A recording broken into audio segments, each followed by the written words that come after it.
In this video, I'm going to be reviewing some circuit diagrams that somebody put on a web page to talk about how they're defending and discussing their invention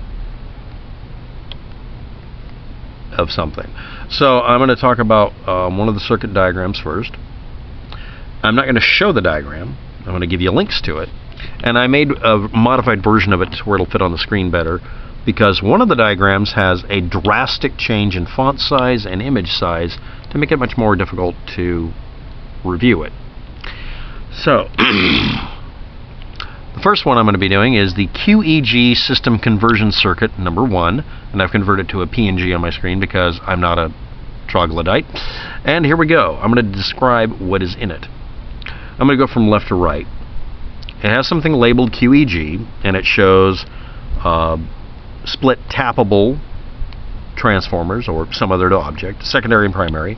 This is also being described as some sort of generator that you turn, and in their case they're using it off of a power line, running a generator, and then converting. So anyway, this circuit I'll be describing. On the left is a gas discharge tube set for voltage regulation. It's over voltage protection, not regulation. Next, what's called the secondary circuit on this is fed out through a variable resistor and a high voltage diode block to the primary circuit. Also on the other end of it is a choke to do something, and this goes to a capacitor that floats the whole boat directly above ground. So what is the primary of this circuit, because it's being labeled a primary? Well, an identical coil, or it's presumed it is, identical coil set is feeding out, or in, since it's primary, to a capacitor with a spark gap. And the other one has apparently the same thing. This may entail multiples. So what else is going on? Well, the next step is a capacitor in line with a bunch of spark gaps, with the symbol here is a set of taps that allow the positioning of a capacitor pair up and down the spark gap group. This is then coming from, or to, conventional wiring here says it's going to, the power transformer, which is using a similar set of coil things. And then this is fed through a capacitor into a full bridge rectifier. So that would be a LC compensation capacitor. So anyway, this is fed to a standard capacitor called capacitor tank. No, it's a filter capacitor. If it's a capacitor tank, that would indicate that it was at resonance or had a resonant component involving an inductor. There is nowhere on this that it's showing that.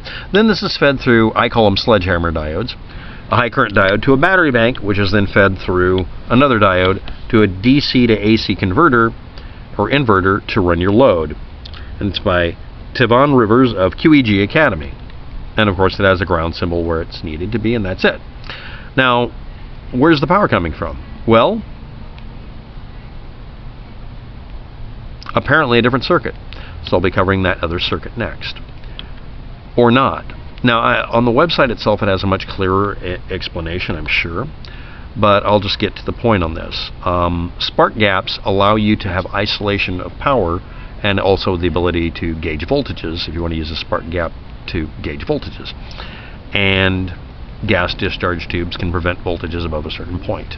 So having a primary and secondary coil set hooked up this way, apparently feeding back on itself, isn't an example of a perpetual motion machine. It's an example of an incomplete circuit for generating power, because it does end, it does terminate at a power transformer that's supposed to feed out a very conventional circuit. So there's no explanation on that side of what this is exactly able to do. But here's the deal. Spark gap circuits are usually DC pulses, and the diode block group seems to show that. So it would have to have some sort of power source. Now I'm presuming this is a secondary diagram, and that this is the actual output circuit, and it's called the QEG system conversion circuit. And this is supposed to put out your AC power. So we'll have to go with the idea that the object labeled QEG that looks like a slightly offset and then inductor, freewheeling inductor on the end of it, power transformer, similar symbols. I mean they're obviously repurposing a power transformer symbol, is our generator. So we'll call the QEG object that. Now we'll get to the other diagram. So this is the other diagram I'm looking at, and on the left is the apparent QEG. It's the one that's labeled everywhere else, but it's not labeled on this diagram. And it shows itself to be a primary and secondary circuit, similar idea. Capacitor tank, LC tank. It's called an LC tank because there's a coil of wire in the field windings of this object that I'm assuming is called the QEG. And it has another set of windings on the same field that's listed as secondary circuit. Now if we bounce back and forth, it appears to be correct, and its primary, as it's calling it, has spark gaps 2 labeled, and that's the LC tank, neutral ground, blah blah blah. So maybe it's the same thing. Now this is where things get confusing. What the hell does this do? I don't know, let's just go with it. Now what is this QEG if this is the QEG? Well, it's being displayed and indicated strongly in this circuit diagram to be a 3-phase generator at high voltage, listing itself as thousands of volts and using a set of spark gaps to prevent overvoltage, and something called an LC tank only on the primary circuit, and the secondary circuit uses its own spark gaps and its own low capacitor values fed out to rectifiers. Now I'm going to explain this really quickly. An actual 3-phase circuit, this is not a 3-phase power circuit. It's not indicating clearly that it can be one. Is a power circuit that you look at that has each of a set of wires, 4 wires, not 3, that provides one leg that's considered neutral, and it's electrically and mathematically in the middle of the circuit. You can say that. Basically, if you were to take a magnet and rotate it in a circle and have 3 coils of wire to pick up the magnetic field going by, it would pulse each magnetic coil once each time it rotates around, so you'd have 3 pulses coming out. And then the other side of the magnet would pulse it the other way. So you'd end up with 3 sine waves over the top of each other. Now if you rectify that by flipping all the waves up, you end up with a really efficient usage of the energy coming off of this generator, we'll call it. And that would be fed, if you want to a rather specialized transformer that works at specific frequency to convert it to the standard 120 AC we use, or you could use it as split 3-phase or whatever. I mean, there's 100 websites on this, and I'm not quoting that correctly. But the point is, this is not a 3-phase generator. It's called 3-phase at 4 kV, but it's showing in the diagram only 2 coils. It's indicating them as primary and secondary, so okay, and they're 90 degrees out of phase. But okay, let's assume it's 3-phase. So it does the standard thing where it feeds it to a set of diodes, and reference to each other, all 3 wires, this 3-phase rectifier takes the power signals from the 3 wires coming in and puts the positive charges over here on a capacitor, and the negative charges are dumped to a capacitor on the other end. But the thing is, 3-phase requires a 4th wire because that's the neutral you're using for a reference point. That isn't here. Next, this appears to be pulsed only because one of the legs, L1, only does positive pulses, L2 only does negative pulses, and then they're fed through a capacitor, so they only get the transitions of these snaps. The pulses, which I could presume are sine wave or square wave, are now only going to go one direction, and the only energy coming through will be the transition. So instead of the continual current flow, you're receiving pulse, pulse, pulse. Okay. And then one of the 3 wires is now being used for a center point, so this isn't 3-phase, this is 2-phase? Okay, we could do 2-phase. And it has then it has a spark gap. That's what's indicated, it's using the spark gap symbol. And all of this reference to each other is being fed to negative and positive to dump across the capacitor at 600 volts at 1100 microfarad with a 600 volt Zener diode to prevent it from overvolting. Oh, and did I mention this thing's being rotated by an electric motor plugged into your wall? So this is taking 120 volts or 220. Actually, it's indicating that this is a 120 system, but it says 220 line voltage and has a triac. Or a variac, excuse me, sorry. Which means you can adjust it for whatever country you're in. So this thing takes electricity from the wall, runs it through a full bridge rectifier, runs it across an electric motor, and I'm presuming is using the variac as a speed control for no good reason, and then dumps it across what looks like a generator that's supposed to be making three-phase power, but it has the wrong wiring for three-phase, but it's labeled that way.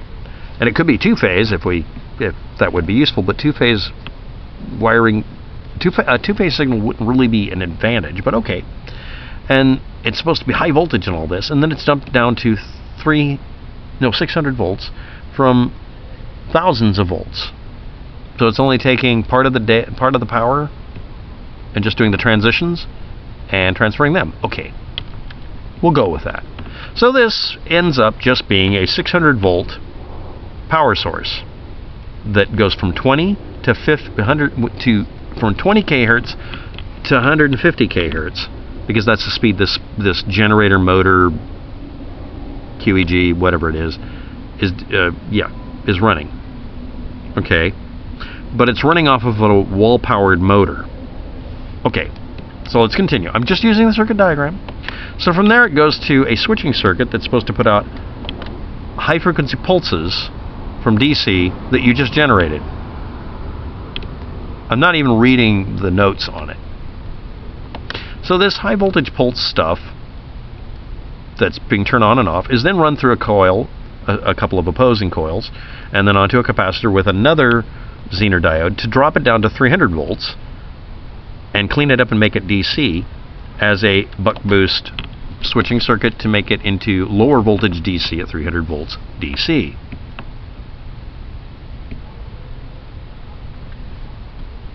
Then it goes to a set of capacitors with a finally we get a ground here. We got grounds in the circuit here, but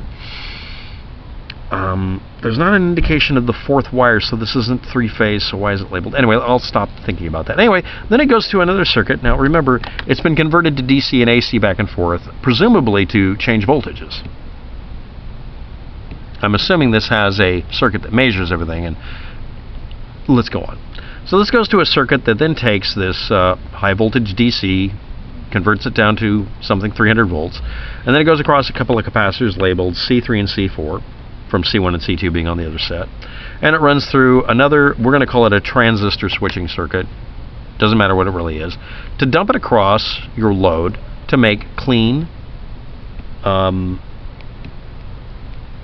presumably 120 volt power. And then you can flip the switch, and this circuit diagram shows it being constantly put across the power line anyway, and feed that out and have it run in a circle.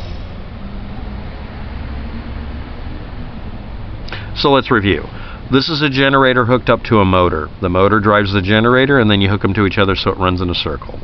And the excuse for saying this isn't going to lose energy and stop working is that we're using just the pulsing edges or the transitions in pulsed electrical sources. We've mislabeled this three-phase, run it off of a circuit that has 6 nodes on the armature. I'm going to call it an armature, with apparently just 2 field coils called secondary and 2 field coils called primary, and we're running this groundless until we get to the end where we have the capacitors filtering it, and then we take a filtered DC, supposedly DC power source, run it at high frequency and pulse it, and dump it across capacitors, and then turn it into low frequency so we can run our power line in a circle through all of this losses, the losses in the sledgehammer diodes. Even if you use low voltage crossing ones, even if you use active filtering, you're going to lose energy here. So what does this accomplish? This would waste, in my opinion, if they're going to be talking about using a DC motor that's running at 2 kilowatts to drive all of this. That's nearly 3 horsepower. I'm assuming they're going to be wasting 3 horsepower doing this. Well, that was an interesting ride. Thanks for watching. Have a good day. Good luck with that.